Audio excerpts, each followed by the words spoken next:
So the past couple of days, I posted a couple of videos. One was called Five Arab Nations to Sign Peace Treaty with Israel. And yesterday's President Trump said he made Jerusalem the capital of Israel for the evangelicals' sake, and that the evangelicals appreciated it more than the Jews did. And of course, in each of these particular videos, I pointed out the futility and the hollowness in these five Arab nations planning to sign peace treaty, and also the hollowness in the evangelicals' excitement about putting the embassy in Jerusalem, and the fact that both have nefarious reasons. The first one being the five Arab nations planning on signing a peace treaty with Israel. There are nefarious reasons behind it. Immediately, as soon as the Palestinians, start rioting, they will pull back. The five Arab nations will pull back, just like they did at the Second Intifada. And concerning the evangelicals, as I pointed out yesterday, and I proved it in this particular video, President Trump says he made Jerusalem Israel's capital.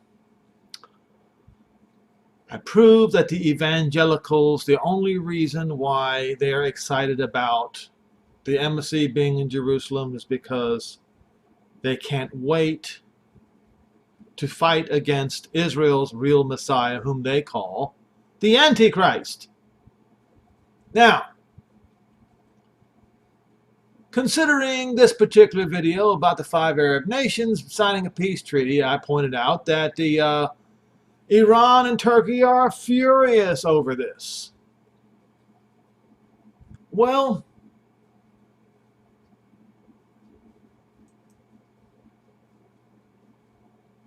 take a look at this.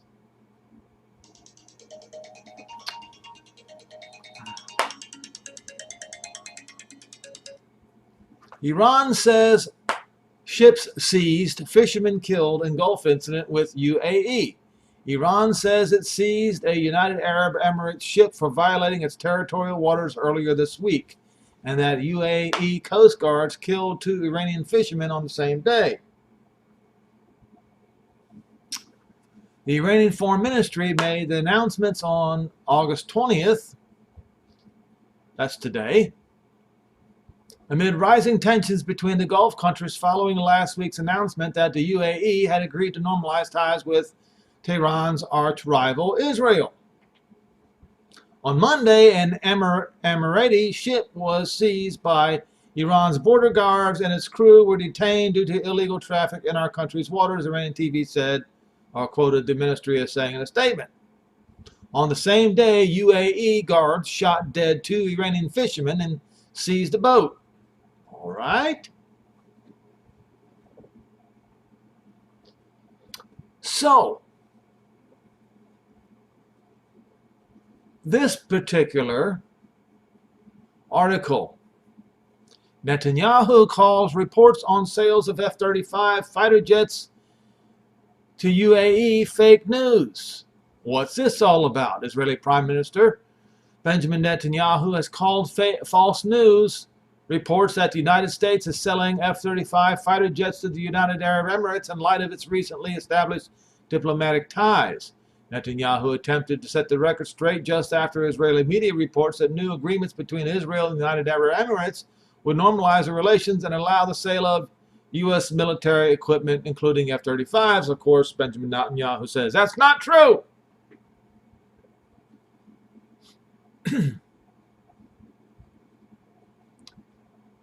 Then this Jerusalem Post report came out today.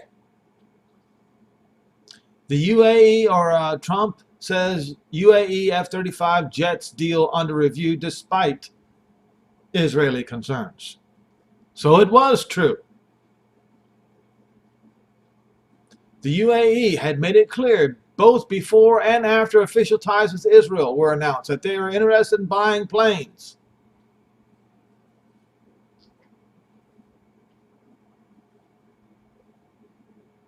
The U.S. is considering selling F-35 stealth fighter jets to the United Arab Emirates, the U.S. President Donald Trump said on Wednesday night.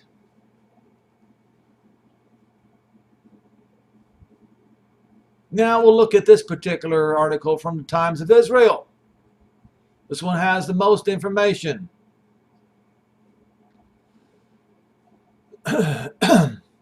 Channel 13 report, verified by PMO, says NSC Chief Meir Ben Shabbat went over Gantz's head to ask Air Force Chief directly what Israel thought of fighter jet sales to the Gulf state.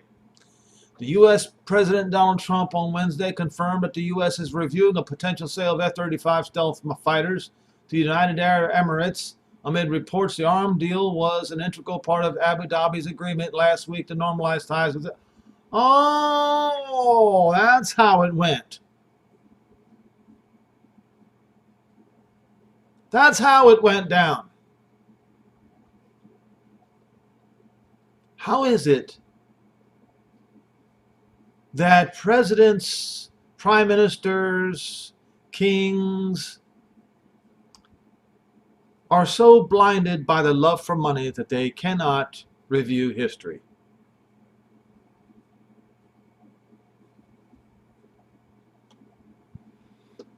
Prime Minister Benjamin Netanyahu has denied reports Israel gave its approval to Washington selling the UAE advanced weapon systems, including American F-35 warplanes, as part of the deal to normalize relations between the countries.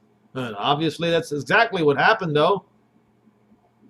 But in recent months, top Israeli officials reviewed the possibility of U.S. sales to F-35s to countries in the region.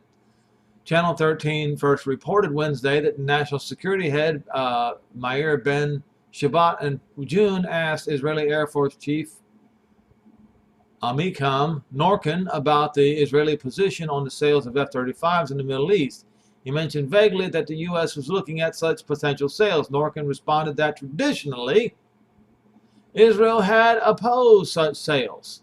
Channel 13 reported that Ben Shabbat had not followed protocol, which would have required him to speak to Defense Minister Benny Gantz's office on the matter. Norkin did not notify IDF Chief of Staff Aviv Kohavi of the conversation, the report said. Netanyahu had said he kept Gantz and other top Israeli officials in the dark about emerging normalization deal with the United Arab Emirates over fears the news would be leaked and plans to formalize relations would be disrupted by regional foes. In response to the Channel 13 report, the Prime Minister's office confirmed the conversation took place, saying it was a part of an ongoing dialogue between military officials and the NSC on hundreds of issues. It said once Ben Shabbat was told the military's position was unchanged, this traditional position was conveyed to the Americans by the Prime Minister.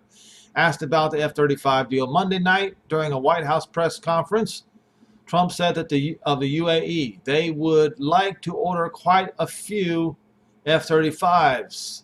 It's the greatest fighter jet in the world.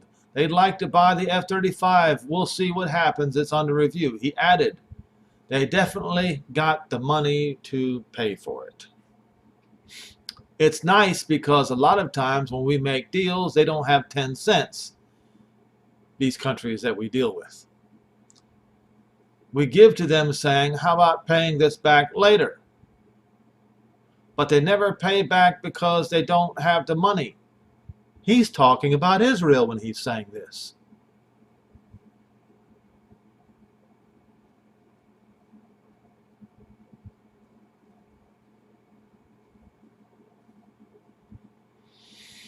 U.S. officials speaking to the New York Times Wednesday also denied the potential F-35 sale was a reward to Abu Dhabi for a peace agreement with Israel. But they did acknowledge that the efforts to clinch such a deal had been provided new momentum by the normalization agreement.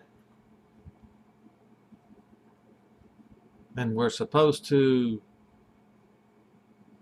pretend like our IQ is so low that we can't see through this whole thing. On Tuesday, the Yedioth Aeronaut Daily, citing American and Emirati sources, reported that last week's U.S. brokered agreement included language to supply the Arab Gulf nations with advanced weaponry, including F-35s.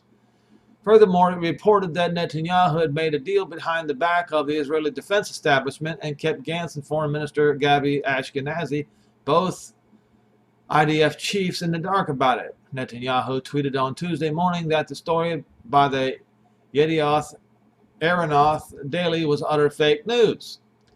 In a statement, Netanyahu's office said that the Prime Minister had opposed the sale of F-35s and other advanced weapons to any country in the Middle East, including Arab countries that have peace agreements with Israel. But an Emirati official told Yedioth on Tuesday night that Netanyahu gave his approval to the arms deal development, which could see Israel's military edge in the region compromised.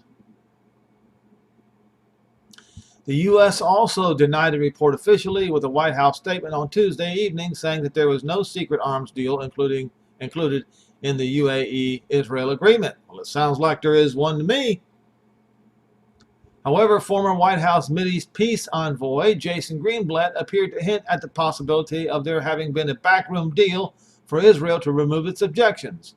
Whatever happened behind closed doors, I'm sure makes sense, even if it might look more flexible than in the past, he told Israel's Army Radio. In a similar vein, U.S. Ambassador to Israel David Friedman told the Jerusalem Post on Wednesday that the U.S. would ensure Israel maintains its regional military edge if F-35s were ever sold to the UAE, that while such a sale was hypothetically possible, the manufacture and procurement of the planes would take many years.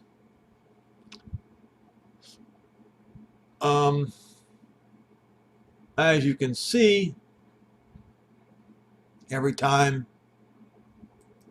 one of these countries decides they want to make peace with Israel, and for whatever high price at Israel's expense it might be, bad things happen. Like the shooting match going on between United Arab Emirates and Iran right now. Be careful. Keep your eyes open.